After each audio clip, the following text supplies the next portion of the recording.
السلام عليكم ورحمة الله وبركاته.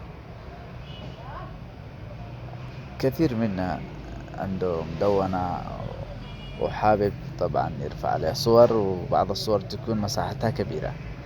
اليوم بجيب لكم طريقة جدا رهيبة، وهي عندما تنزل أي صورة وحابب إنك تقلل حجمها من دون أي برنامج، يعني باستخدام الهاتف فقط. هو أولا إنك تضغط على الصورة اللي أنت تريد إنك تقلل حجمها، وبعدين تضغط على سكرين شوت، تختار القص، وبعدين تحدد الصورة. طبعا هذه الصورة أنا منزلها وحجمها 2 ميجا فاصل، وبعدين بتحفظها على طول. بتكون معك هنا وتتقلل الحجم حقها إلى 400 وحاجة كيلو بايت. وسلامتكم.